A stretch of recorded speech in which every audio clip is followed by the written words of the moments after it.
ડીસાના ધારાસભ્યએ જન્મદિવસ નિમિત્તે ગ્રીન દિવસ તરીકે ઉજવી માલગઢ સહિત ડીસા શહેરમાં 15,000 વૃક્ષોનું રોપાણ કરાયું। મુલાકાતીઓને ભેટ સ્વરૂપે છોડ આપી અલગ અલગ જગ્યાએ 15,000 જેટલા વૃક્ષોનું વાવેતર કરવાનું આયોજન આજે ડીસાના ધારાસભ્ય પ્રવીણભાઈ માળીના જન્મદિવસની અનોખી રીતે ઉજવણી કરાઈ। ડીસા પંથકમાં હરિયાળી ક્રાંતિ લાવવાના સંદેશ સાથે માલગઢ સહિત ડીસા શહેરમાં અંદાજે 15,000 વૃક્ષોનું વાવેતર કરી ગ્રીન દિવસ તરીકેની ઉજવણી કરાઈ। આ વર્ષે સમગ્ર ગુજરાતમાં લોકોએ રેકોર્ડ બ્રેક ગરમી અનુભવી હતી, ત્યારે નાગરિકોને પણ વૃક્ષનું જીવનમાં કેટલું મહત્વ છે તે સમજાઈ ગયું છે।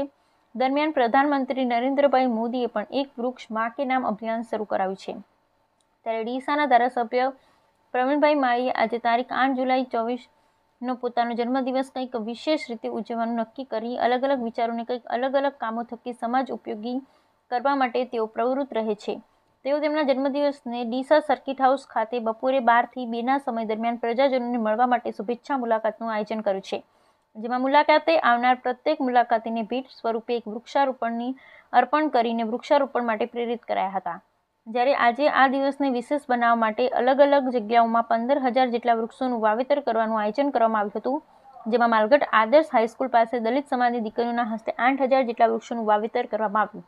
એ જ રીતે ડીસા શહેરના ઓવરબ્રિજ નીચેના સ્થળે 4,000 વૃક્ષ સહિત નાનાજી દેશમુખ બાગમાં પણ વૃક્ષારોપણ કરવામાં આવશે, જ્યારે શહેરીજનોને પણ વૃક્ષોનું વિતરણ કરવા માટે ઠેર ઠેર આયોજન કરાયું હતું, જેમાં સરદાર બાગ આગળ, business world shopping centre, overbridge નીચે તેમજ માર્કેટ યાર્ડમાં નિઃશુલ્ક મોટા રોપાઓનું વિતરણ કરી આજે વૃક્ષોનું વાવેતર કરવામાં આવ્યું હતું। ડીસાના ધારાસભ્ય પ્રવીણભાઈ માળીએ જણાવ્યું કે દરેક નાગરિક વૃક્ષોના રોપાઓ લઈને ઓછામાં ઓછું એક વૃક્ષનું વાવેતર કરશે તો પ્રકૃતિની મોટી સેવા થઈ શકશે અને ડીસા પંથકને હરિયાળી ક્રાંતિ લાવી શકાશે। આજે ધારાસભ્યના જન્મદિવસની અનોખી ઉજવણીમાં ડીસા શહેર અને તાલુકા ભાજપના આગેવાનો, હોદ્દેદારો સહિત કાર્યકર્તાઓ અને સેવાભાવી સંસ્થાઓ સહિત ફોરેસ્ટ વિભાગના અધિકારીઓ અને ઓફિસરો ઉપસ્થિત રહી ઉત્સાહભેર ભાગ લઈ ગ્રીન દિવસ તરીકે ઉજવવામાં આવ્યો।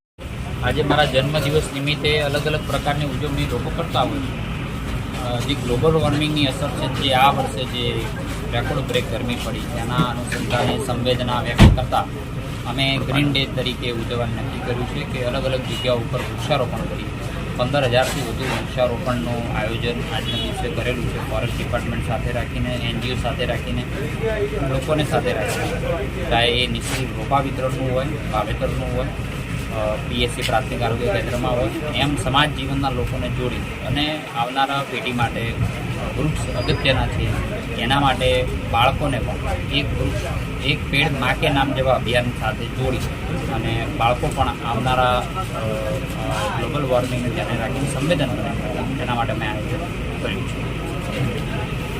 ધારાસભ્ય શ્રી માનનીય પ્રવીણભાઈ માળી સાહેબનો જન્મદિવસ છે। એમના જન્મદિવસે સાહેબે ગ્રીન દિવસ તરીકે ઉજવવાનું નક્કી કર્યું છે। તો સાહેબની પ્રેરણા લઈને આપણે પણ દરેક PSCમાં જ્યાં કેમ્પસની સગવડ હોય, જ્યાં કમ્પાઉન્ડ વોલ હોય, ત્યાં 50-50 વૃક્ષો અને જ્યાં સબ સેન્ટર છે ત્યાં 10-10 વૃક્ષો